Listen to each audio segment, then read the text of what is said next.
Hey guys, welcome back to another episode of the Mind Muscle Connection podcast. Today I have a very special guest on the podcast for the first time, William Grazion. He is the CEO of The Educated Dieter. He has 15 years of experience specializing in women's health and total body transformation, and he has bachelor's of science in exercise science. So William, thanks for coming on, man. Like I said, super excited to have you on and pick your brain on some of this stuff. And yeah, thanks for taking time out of your day.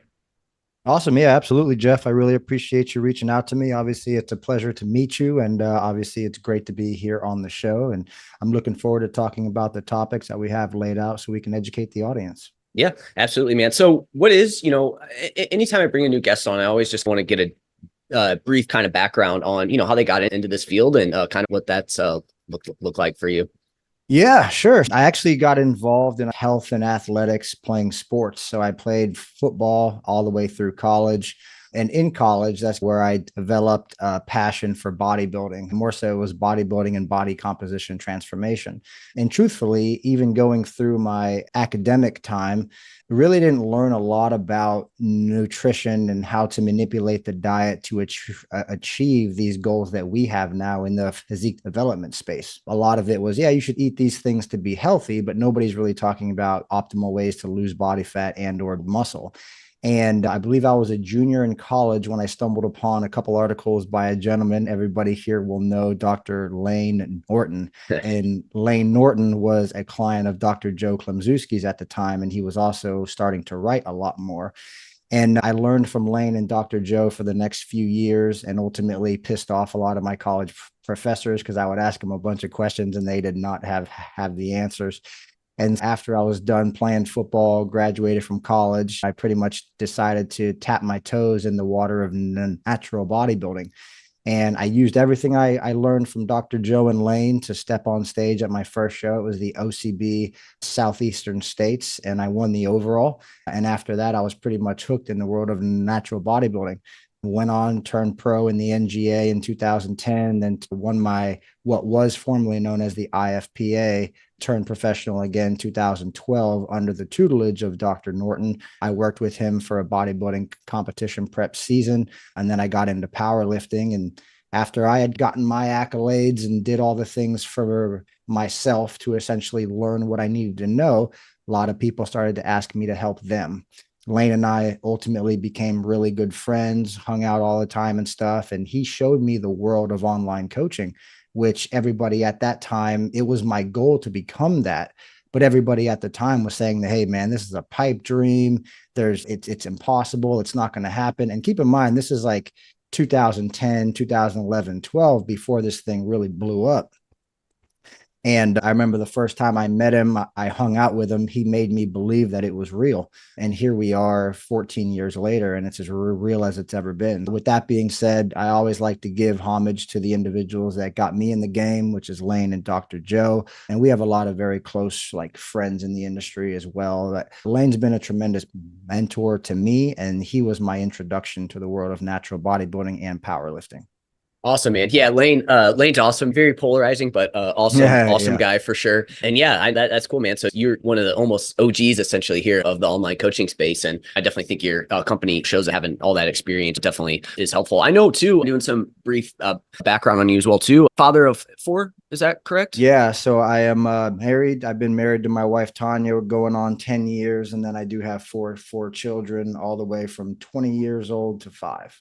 Dang, that's crazy. That's awesome, man. I guess the main reason I bring that up is, so I'm a new father myself, and congratulations, brother. Thank you, man. So it's an adjustment for sure, but it's awesome, super rewarding, basically everything everyone says. But I guess for you, what have been the big things for you in terms of staying in shape? And did you ever go through a time during this 20 years of having children that maybe it was a little bit tougher, or has it been something that's just been super important for you to stay consistent with?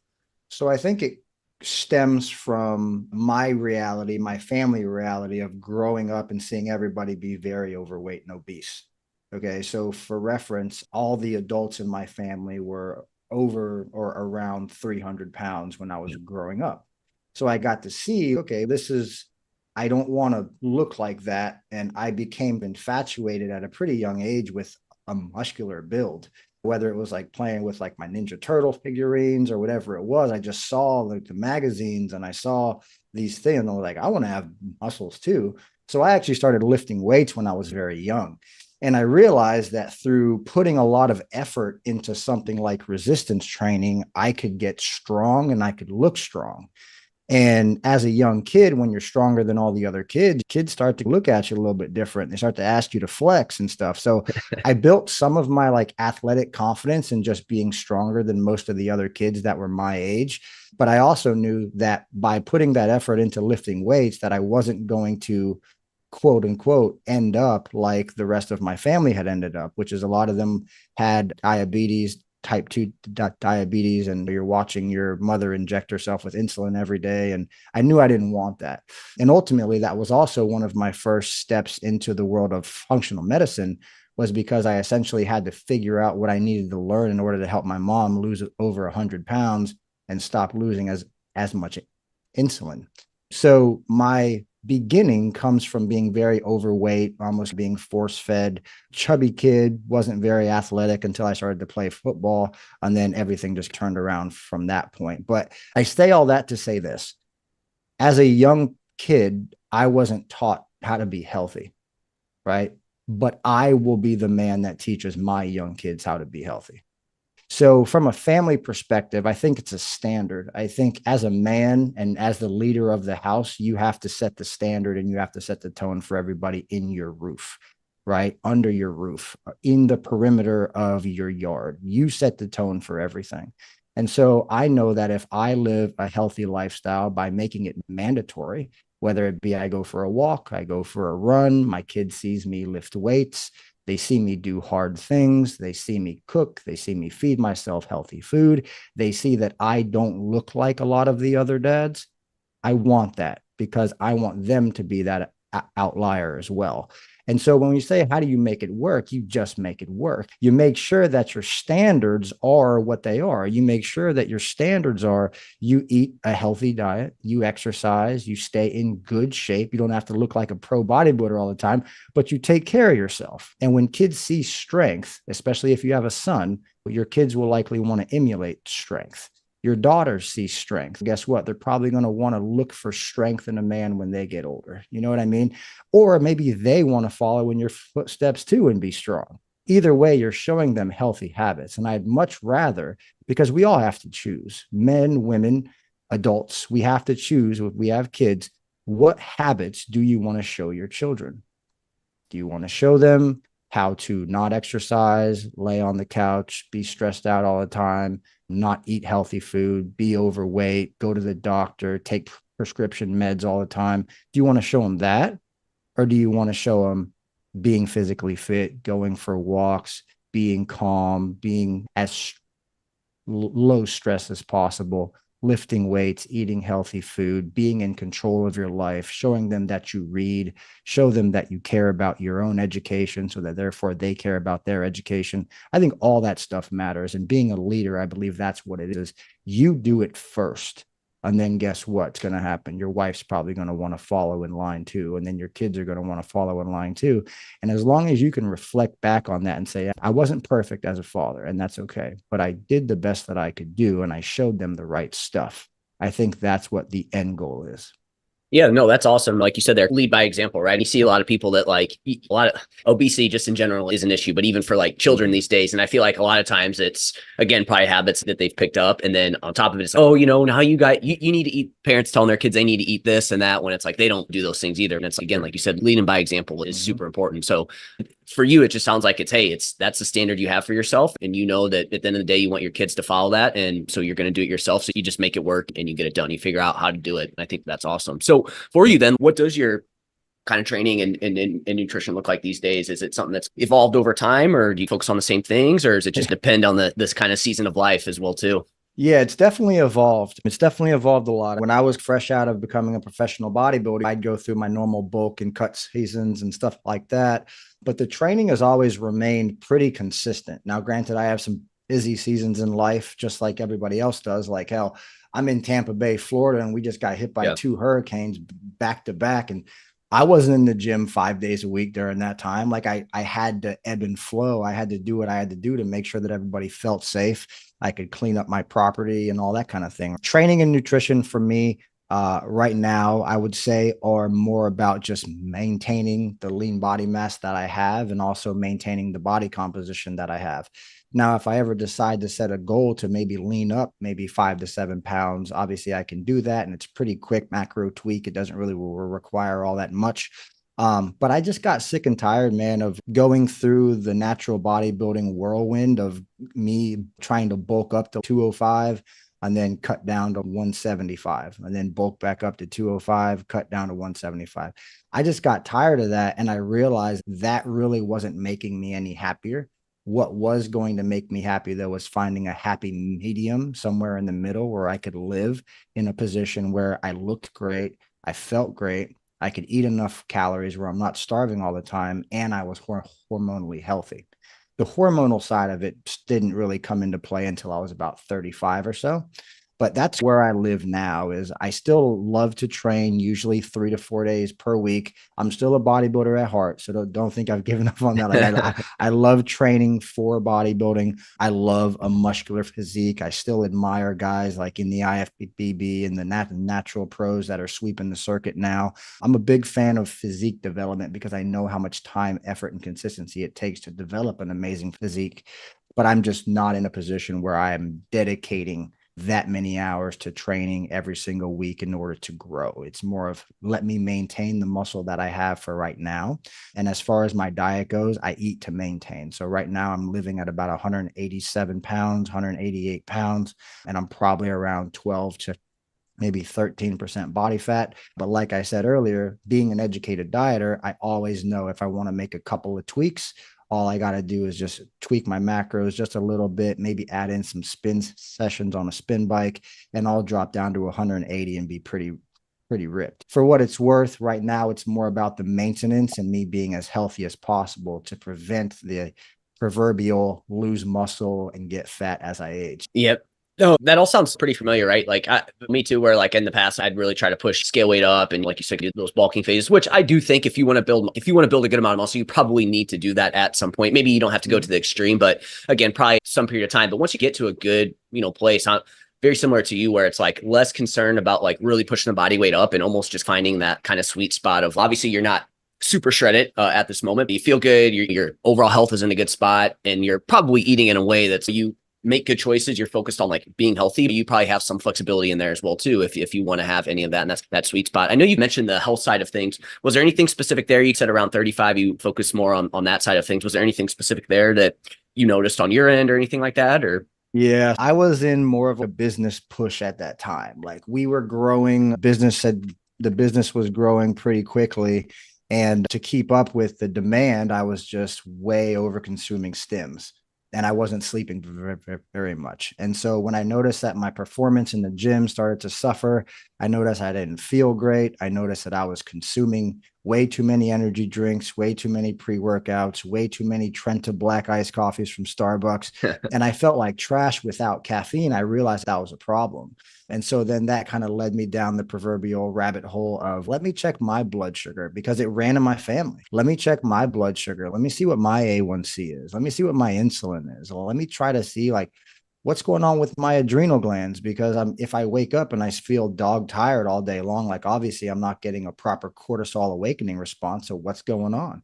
And I also had super high blood sugar, even though I was like maybe 11, 12% body fat at the time. My blood sugar was well over 100. It was like in the 130s.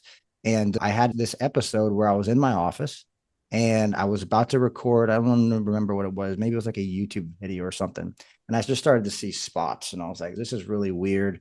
I almost felt like I was really on the high end of having a blood sugar issue.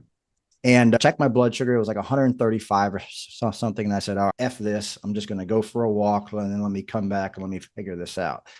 And so then that basically allowed me to start to investigate the realm of functional medicine, functional nutrition, how to optimize blood sugar, how to get blood sugar under control, how to basically cure type 2 diabetes.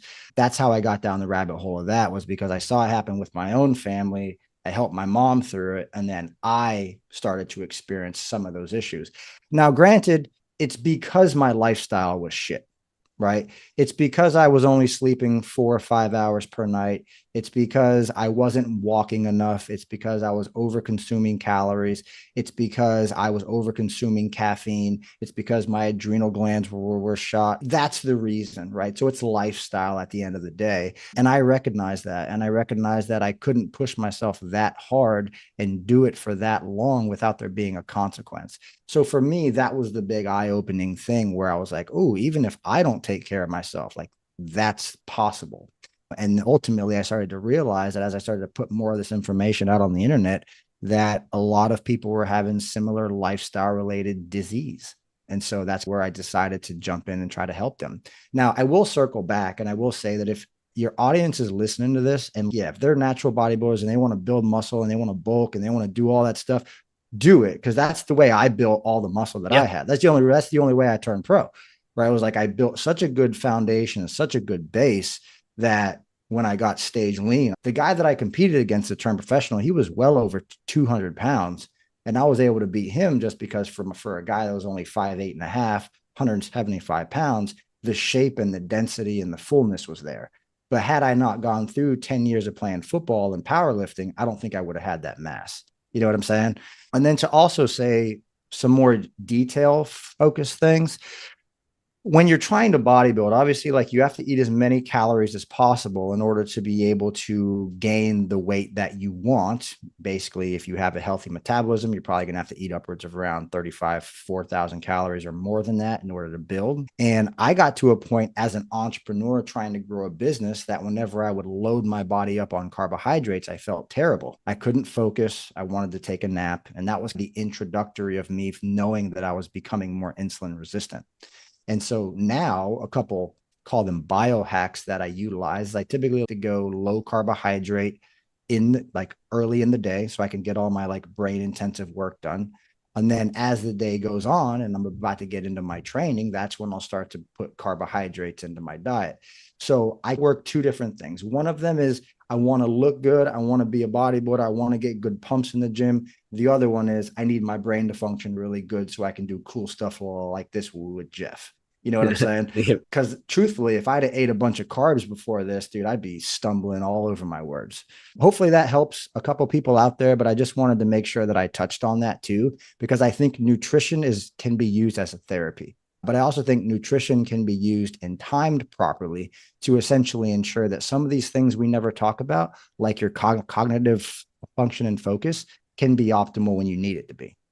I think the takeaway there is you can get so focused on like the physique side of things that, again, like you, in your specific example, you probably look good on the outside, but it's hey, on the inside, some things from a lifestyle perspective are off. And if you ignore those things, that could come back and bite you in the ass later on. And then also, like you said, with the carbs, before you like to time your carbs where you have a little bit more later in the day. Again, from a macro standpoint, it's, hey, just hit your carbs for the day. That's most important. But for you, you've found out from like a cognitive standpoint, hey, it's better to have those later on. And if we're just focused on like the macros and how we look and stuff like that, I feel like that can backfire at times. Yeah. The primary reason why I came up with that solution was because truthfully, when I was going through this kind of, call it a lifestyle or a health scare, I decided to try keto.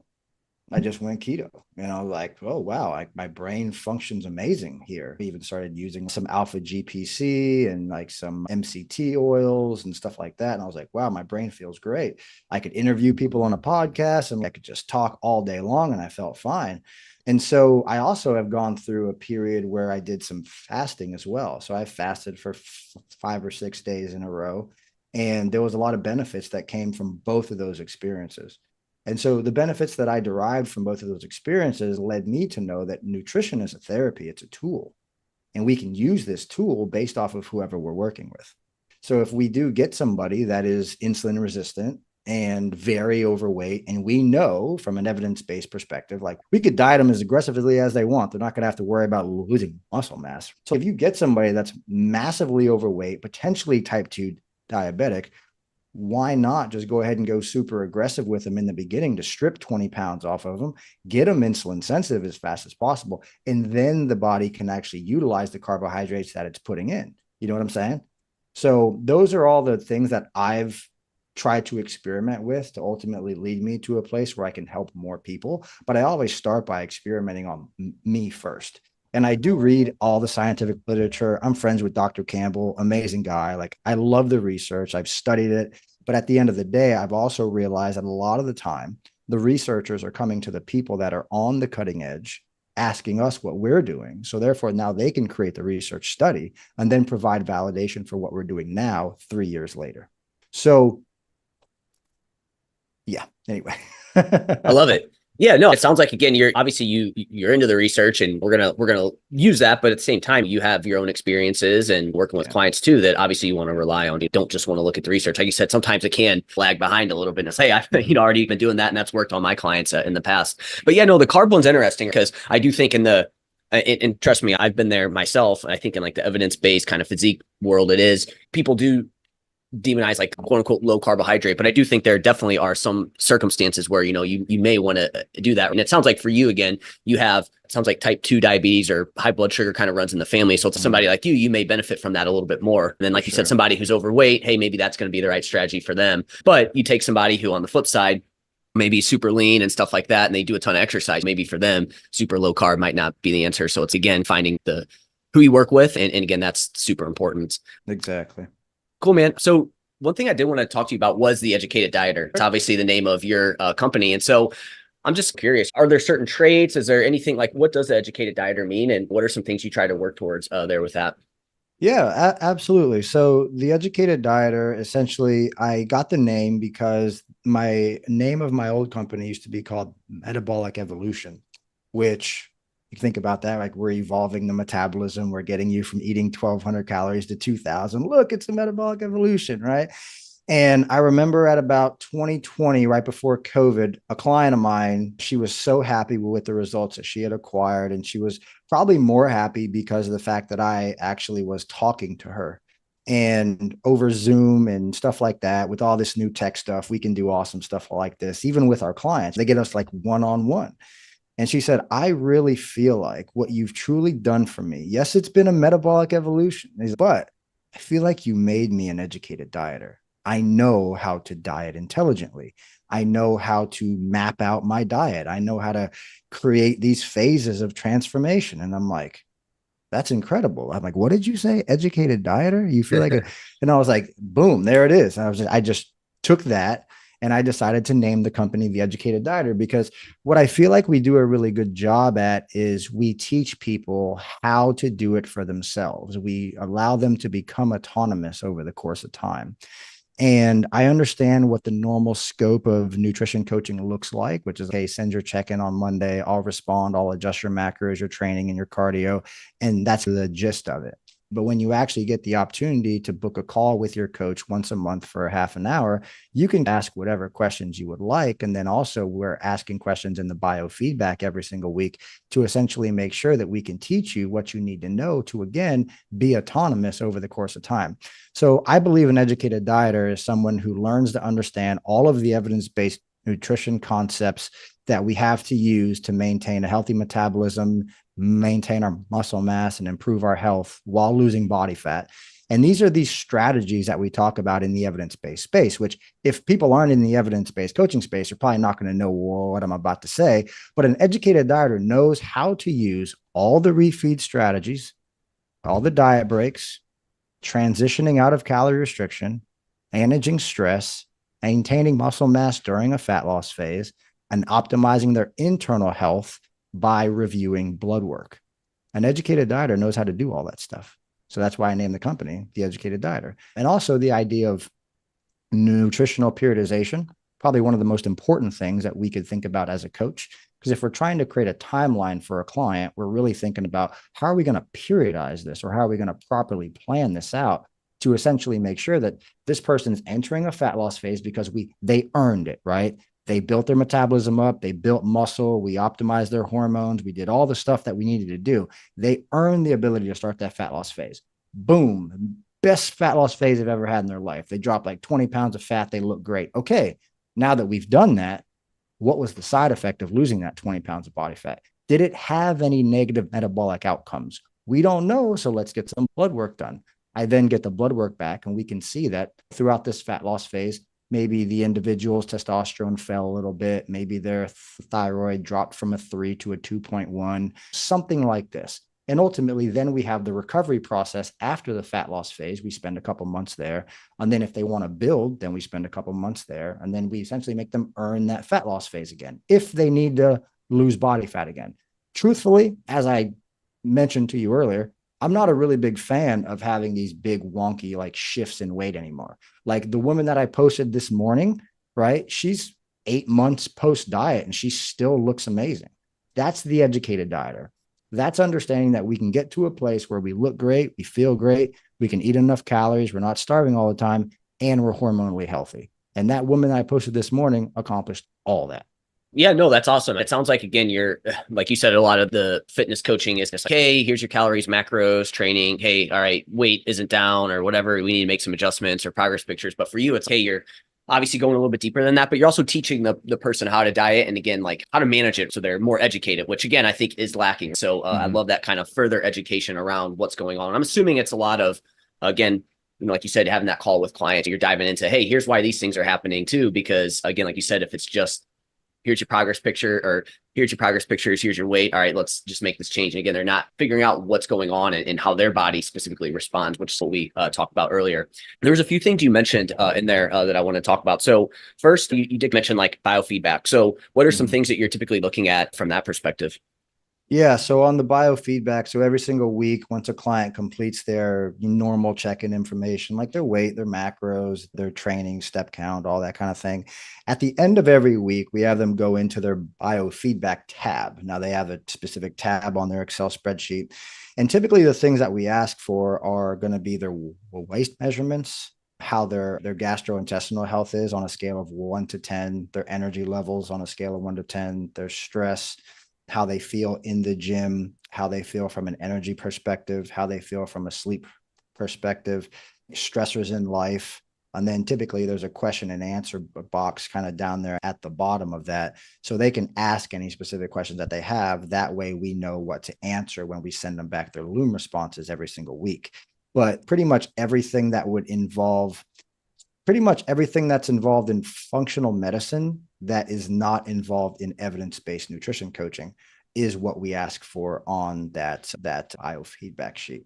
And what is the importance of some of those things? So you mentioned like digestion, energy levels. What is the importance of asking those people these things? And I'm assuming this is irregardless of whether they're dieting for fat loss or, again, in a building phase or anything like. I'm assuming it still stays the same during that period of time.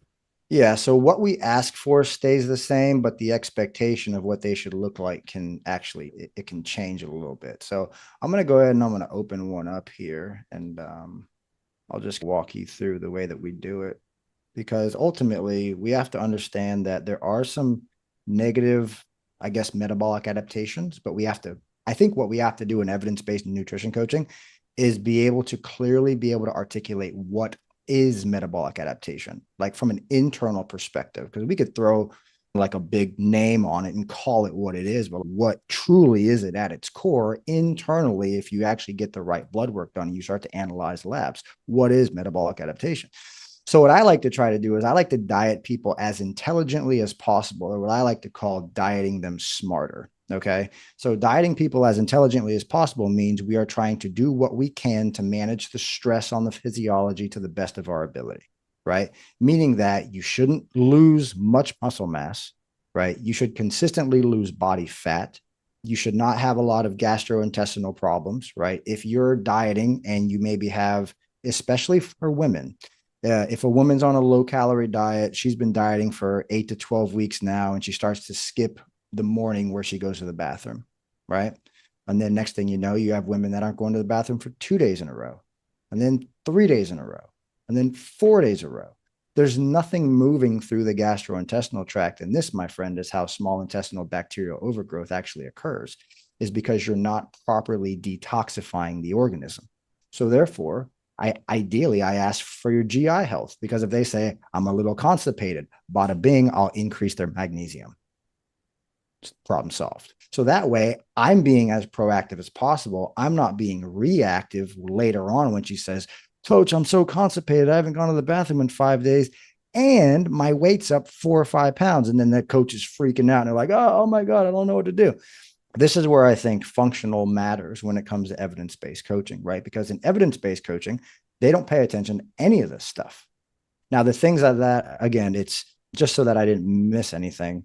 Current amount of cardio, training energy and strength, adherence to the macro goal. For women specifically, any menstruation problems, did you have any bloating? Did you have any like water retention? Anything like that during the transition from the follicular phase to the luteal phase or ovulation, anything like that, anything I need to know about. And I will mention that I document every single cycle that a woman has on my Excel spreadsheets, because if there's a repeatable cycle, we can see it happening, right? I've had women, brother, that would gain 5 to 8 pounds going into the luteal phase. And the 8 pound one shocked the crap out of me. But some of them have such intense estrogen surges and progesterone surges that they have a lot of negative biofeedback during the luteal phase. So this is sometimes classified as maybe like a mild case of DD or maybe a more advanced case of PMDD. But either way, what I can do is I can try to maximize detoxification during that time to essentially make sure that estrogen metabolism is optimal. But if I don't know how to do that, then they're telling me how bad they feel. I'm like, oh, it's your period. You're supposed to feel bad. No, we can actually help them with that. So I asked for the menstrual cycle. I asked for stress, quality of sleep, gastrointestinal health, training and recovery, muscular tightness or aches, and then overall well-being and how you feel during the day. And then there's the questions box down there at the bottom. So those are all the things that I ask for. Each one has a specific purpose. So as an example, if I notice that somebody's weight didn't drop, right, during a week, and I know that they're supposed to, I'll look at stress and I can see, okay, stress was a 7.5. Okay, it's pretty stressful, right? But then I can also see that during the 7.5 stress week, sleep was also impacted. Oh, I was sleeping 8 hours and now my kid's waking up in the middle of the night and I got to feed my son or my daughter 3 or 4 times in the middle of the night. Sleep is terrible. So therefore, me knowing what I know, would I just go back and say, oh, I got to cut your carbs, I got to increase your cardio? Or now do I know, because I'm asking for biofeedback, she slept like shit for a week. She's got a newborn baby at the house, right? Or dad's taking over feedings or whoever it is, mom or dad, man, woman, whatever. If your sleep's impacted, guess what's also impacted? Your morning blood sugar, right? If those things are heightened stressors, guess what's also impacted? Your ability to digest your food, right? All these things make up what your weight is. So if I happen to see that somebody didn't respond, I will look over at the biofeedback and I'll start to ask some questions. And ultimately, I think we're coming to find out that like sleep is one of the most important things for hypertrophy, fat oxidation, also protein synthesis and all that. So even if sleep's negatively impacted for a couple of days, you won't see progress. And I'm pretty sure that you would say, yeah, that makes sense. Do we just get them back into their groove, see what we can do to optimize their sleep, see what we can do to fix these lifestyle factors? Or do we just slash another 20 grams of carbs off and increase their cardio? You know what I mean? So for me, the coaching goes a lot deeper than just analyzing the numbers, because I think that a lot of the people that I work with, they have a lot on their plate. A lot of them are parents. I'm a parent, so therefore naturally I get dads and I get moms. Now I still work with some pretty elite level, like natural competitors and stuff.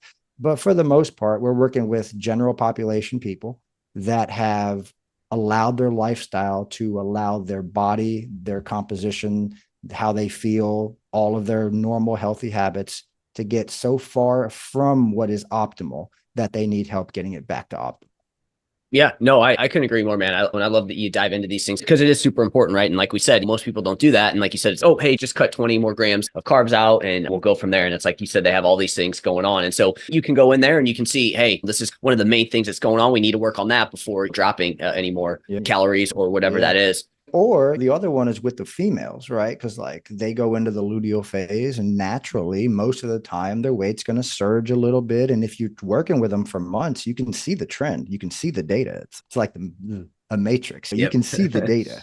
And if I know and I expect, hey, guess what? Like we got the follicular phase to really make some progress. Let's really dig there.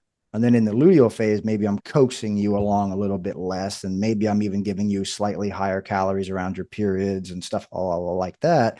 I have to do that kind of stuff very often, because what I notice is if I don't pay attention to the biofeedback, the woman that's trying to get pretty damn lean could end up losing her period if I'm not paying attention to her hormones. You know what I'm saying? Yeah. So those are all things that I love to do. Those are all things that are very intricate with what we do. And even a lot of these women that are like coming to us and they're in their 40s and their 50s and they're already going through the perimenopausal transition, those are women you have to pay so much more attention to because there's so many more factors that are going into how they feel. And for anybody out there that is just looking for another diet, truthfully, you can track your macros as long as you want to. If you're already feeling terrible, chances are just tracking your macros isn't going to make you feel better, right? You have to start to pay attention to the lifestyle things that actually make you feel good first. Tracking macros is a phenomenal tool. I love the tool. I use it with literally everybody, right? However, just tracking macros isn't going to make them feel better because their lifestyle is out of sorts. So we need to fix the lifestyle. We got to get them feeling as good as possible first, which is the functional world. And then we can integrate a lot of these body compositions things that we're talking about. And this comes back to, again, the educated dieter side of things. Again, you're with this biofeedback stuff too. I feel like what is helpful is it allows you to educate them. Whereas again, in the past, they probably, these things have happened and it has been, hey, just cut calories. Or again, maybe they are like super hungry or they're like, why can I just not stop eating or whatever it is? And then it's like, you go in and you look at these things and you can tell them, right? And now they have that education to where they understand their body. And I think it can be helpful from a standpoint of now they have that awareness. Now, obviously, what you do with that awareness is important, but I think a lot of people are missing the awareness side of things. And I know this, obviously you have strategies in place too to help them, but I think just making them aware was just super helpful there. We've been talking about this, and this was another thing I wanted to talk to you about under this whole scope of the educated dieter is stress. And I know you talk about this a lot, and we've hit on it. I feel like throughout a lot of these things that we're talking about are stressors on the body. And just generally speaking, how is stress impacting your fat loss efforts? And I think a good place to start would be like, what is considered stress? Because I think a lot of times when people hear stress, they just think, oh, my boss yelled at me at work today, I'm stressed, you know what I mean? Or whatnot. And I know that stress goes a little bit deeper than that. So I'm curious to hear your thoughts on it and everything. Yeah, I know that a lot of people now they use stress as like a blanket word. Oh, you just must be stressed. But I think we have to first and foremost identify like what are physiological and psychological stressors on your body. But before I dive into that, I want to mention that stress and cortisol specifically is not bad. Acute stress, acute cortisol awakening responses, these are normal responses. However, I believe the real problem is the fact that these acute stress responses turn into chronic, over time, prolonged stress responses. Like I'll give you an example. During my last child, she's 5 now. She was 5 and she was just born. I basically always take over all the feedings for the first couple of weeks so that my wife can recover and sleep and do what she needs to do.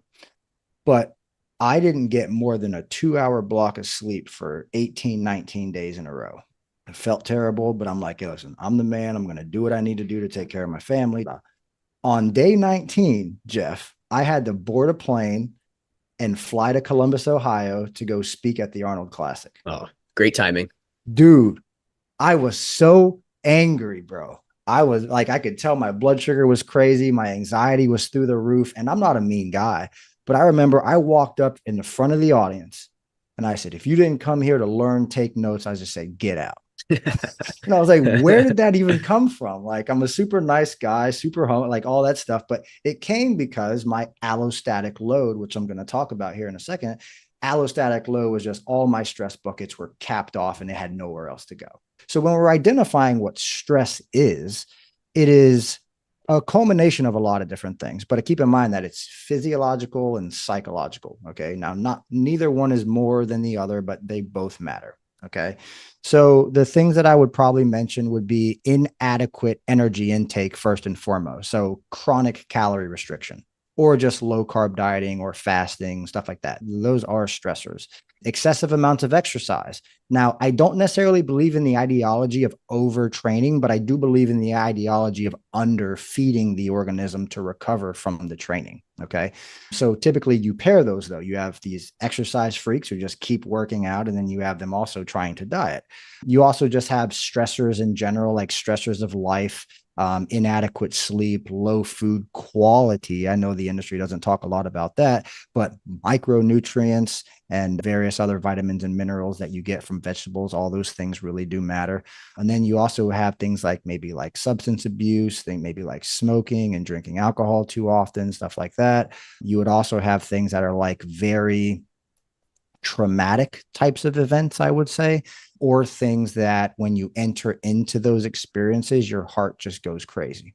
So as a parent, I know what it's like for me to come home and my wife tell me, and so this happened. And I'm just like, I'm taking it all in. I'm like, okay, I got to be dad here. I got to discipline people. But I also know what it feels like to see one of my children snap their arm in half.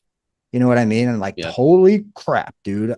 Like, you want to talk about stress? I wasn't calm for days after that. And I still feel like I got some like PTSD from watching it. You know what I mean? But this could be women going through relationships. This could be breakups. This could be moms managing 2, 3, 4, 5, 6 kids. This could be and mom and dad not having a good relationship. That's a stress, fighting all the time.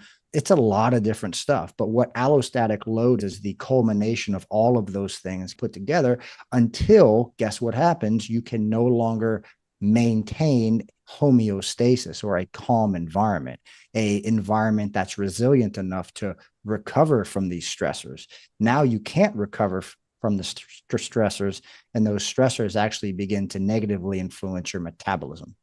And yeah, again, the allostatic load, that makes sense, right? Again, it's your overall stressor. And again, I think the big takeaway there is people think of stress, like we said, hey, it's just, or I guess another thing that they do is they separate it like, oh, hey, this is like a life stressor. This is like a training stressor, and they're different buckets. But as you say there, we have this allostatic load and it all falls into the same thing. And I think that's where people don't understand that all stressors on the body and all stressors in general all kind of fall into the same bucket there. Yeah. I've seen some stuff, man. And truthfully, most of the time for the ladies that I work with, because I do specialize more in working with ladies just because I understand hormones probably better than most, is the simple fact that I have taken women that had lost their period for upwards of 6 months. Now, granted, that's on the healthy side, right?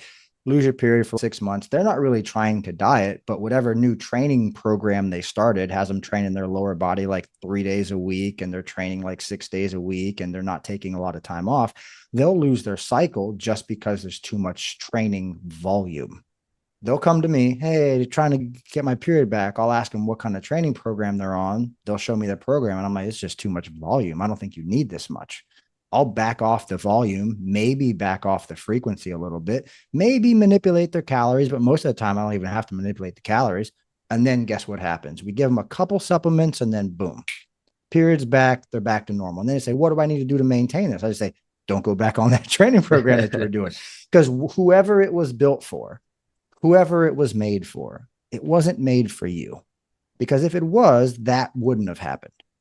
Right. And I think we see this a lot with like female athletes and people that do a lot of athletics. You do see a lot of secondary hypothalamic amenorrhea cases with athletes because they're doing so much exercise and so much volume, but they have inadequate energy intake. And so it's an energy availability problem at the end of the day. But I just wanted to make sure that I mentioned that, because for women, I think it's one of the most important things that they can do is don't go looking at your favorite fitness influencer with world-class genetics.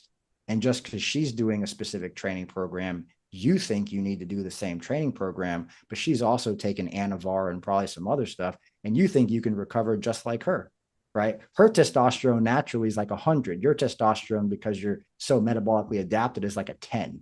You're not going to recover the same.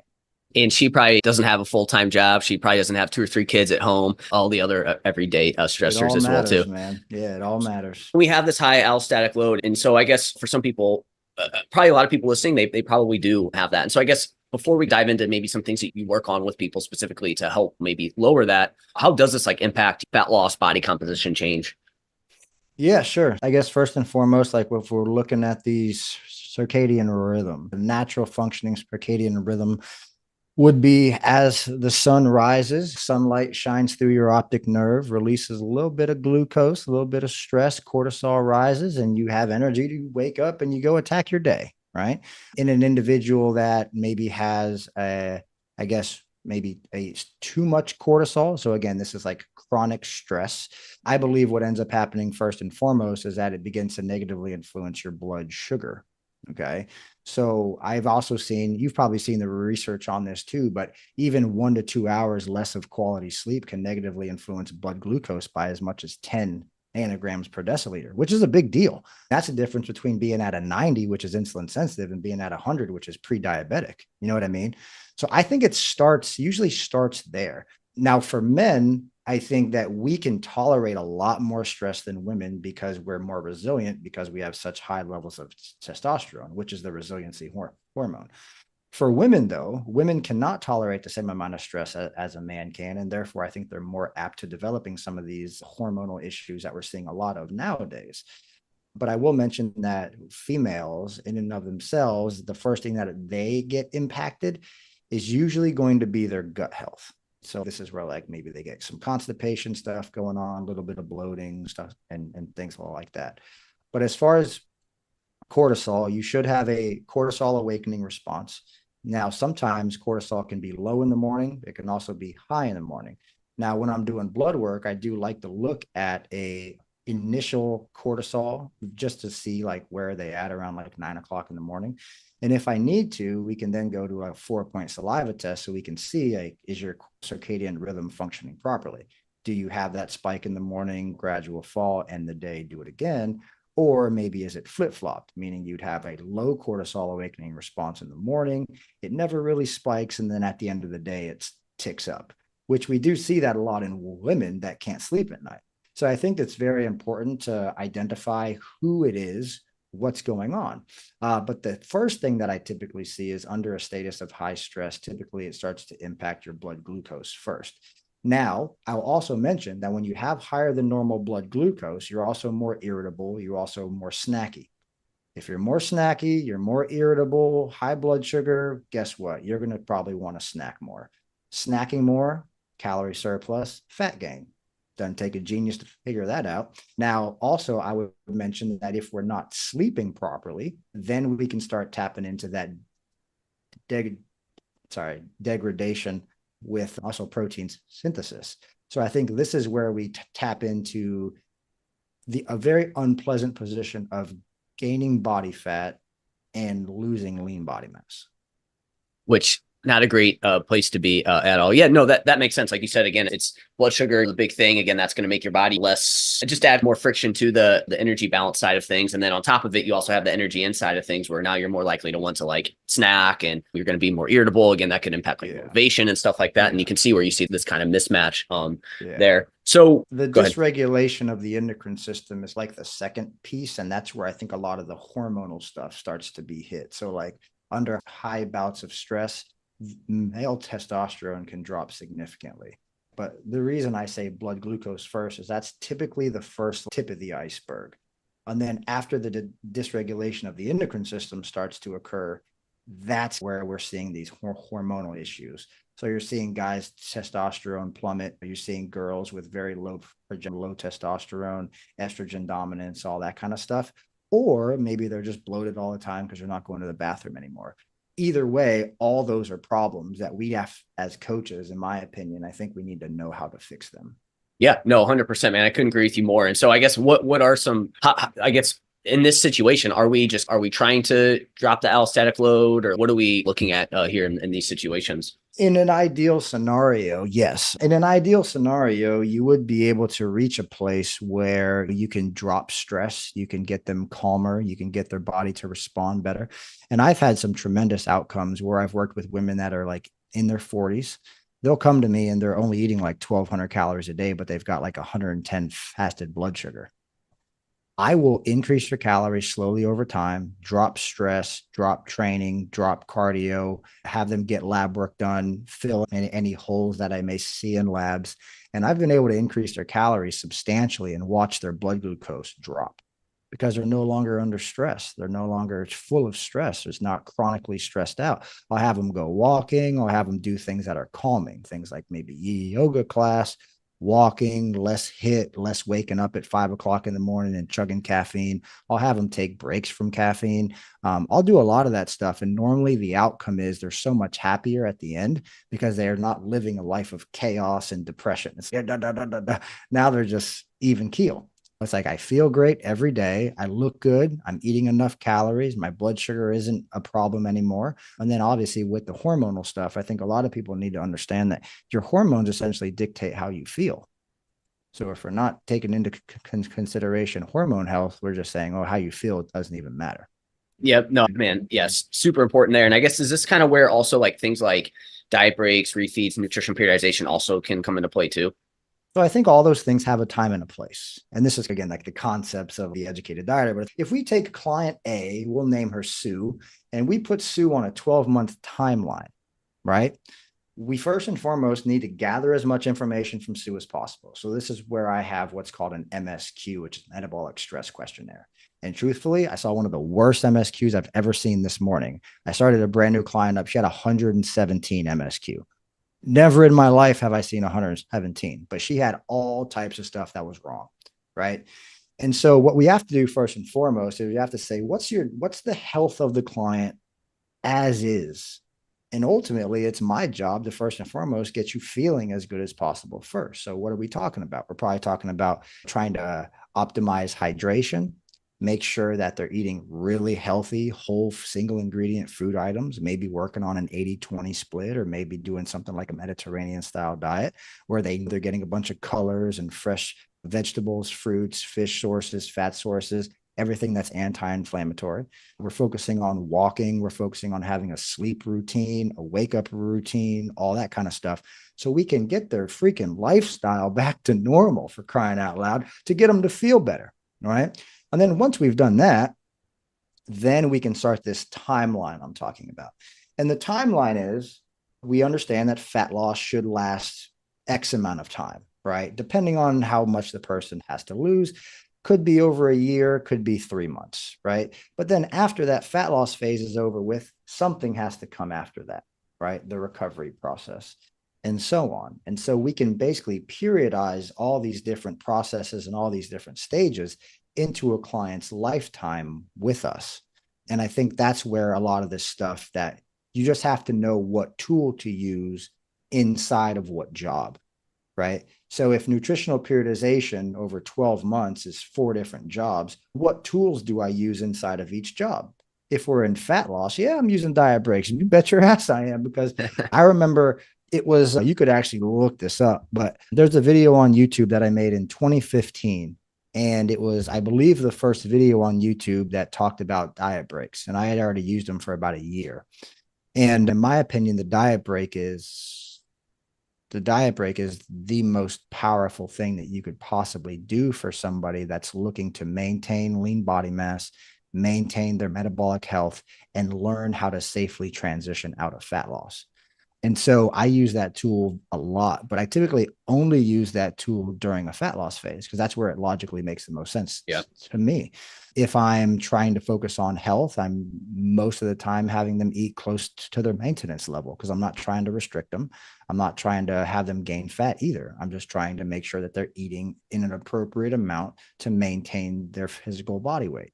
If I'm taking somebody through a health phase, again, they're eating probably close to maintenance, something like that. If I'm taking somebody through a body recomposition phase, then I probably have them eating more on their training days, eating less on their non-training days. And usually it works out pretty well. But there's always going to be different tools for each job. It just depends on what job are we showing up to. That's how I decide what tools I'm bringing.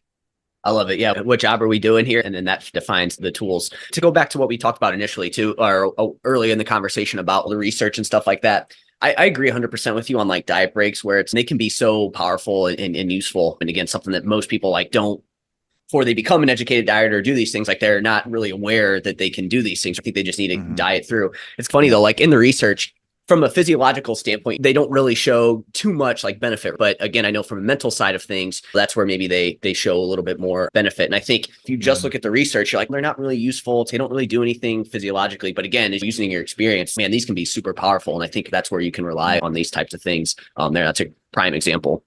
I definitely agree with you. I was a little I don't know. I want to say I was a little upset, maybe a little biased, because I feel like I was one of the originators of creating that idea of the diet break. But truthfully, I think a lot of the researchers and also the people that are talking about it in their research reviews and stuff like that, I think one thing that I'll mention is many of them don't coach anymore. Yeah. They've just created very large online platforms, and not to say anything negative about it, because truthfully, it's incredible. But they're not really in the trenches working with the people, talking to the people, trying to figure out what's best for the people, and ultimately allowing them to achieve such results like maybe what you and I are doing. And so I would mention that I think there is more of a psychological benefit to diet breaks.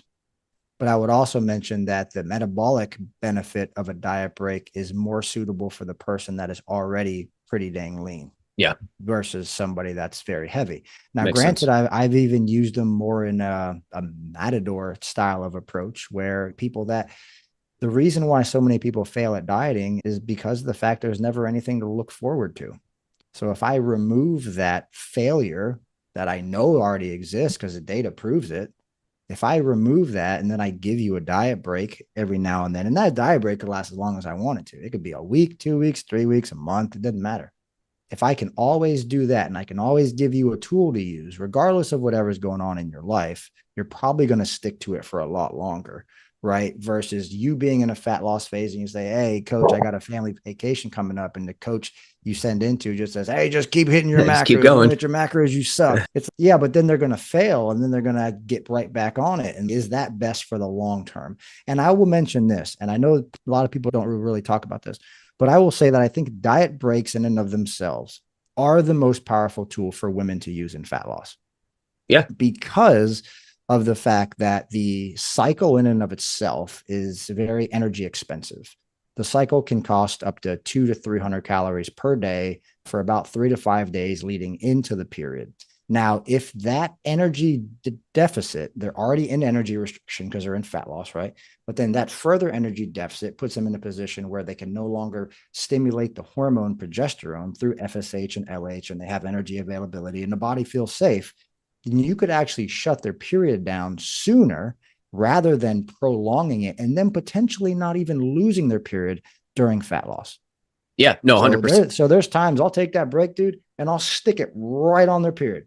Like 3 days leading into it, 3 days of it, maybe 4 days of it, and then it's over.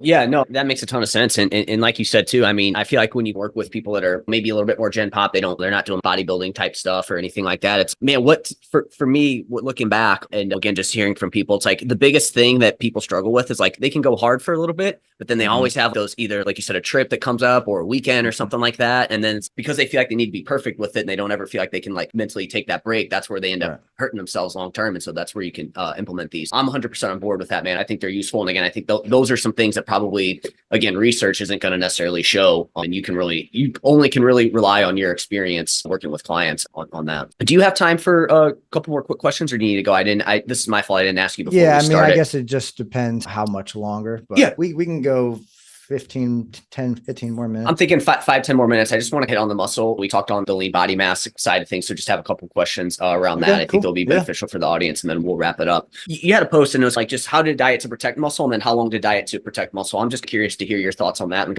how do you do that? And yeah, what are your strategies look like around that? Yeah. First and foremost, I think we diet to protect muscle. That should be the goal, right? I think a lot of people, specifically women and some men too, but most of the time, every time they try a new diet, they lose muscle mass.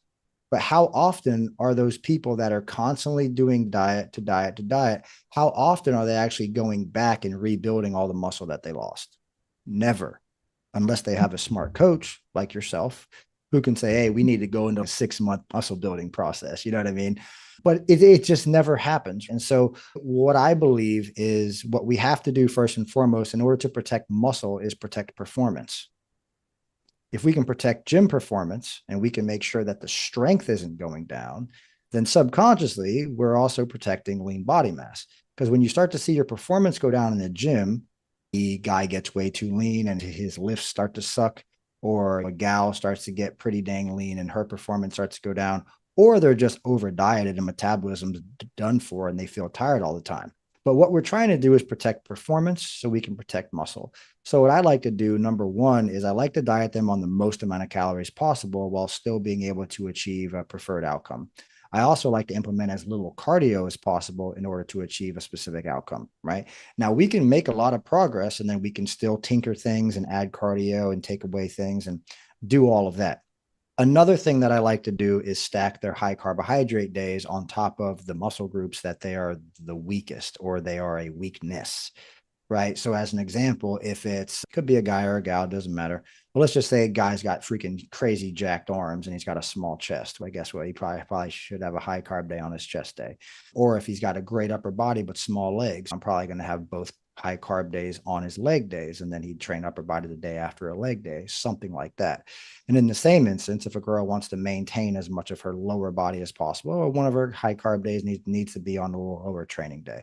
So I will do things like that. I'll also try to do things to protect testosterone. So there's not very many products on the market right now that actually show that they can help improve testosterone. The number one thing that can improve testosterone, though, is bomb sleep, right? So if we can max out sleep quality, we can do that. Certain supplements like fenugreek, as well as boron, I think those two have been clinically shown to be pretty effective. So I will supplement with those during a fat loss phase to keep testosterone elevated. Tongkat Ali, I think, is potentially another one that's coming up. But I would be supplementing with those things to help keep testosterone up, because I think you're very aware of this. But in the natural bodybuilding space, when a male would get to 6 weeks out and he's stage peeled, right? His testosterone goes hypogonadal. And then that's actually where they start to lose muscle. So can we compete before we lose too much muscle? And then we got to try to get the muscle back.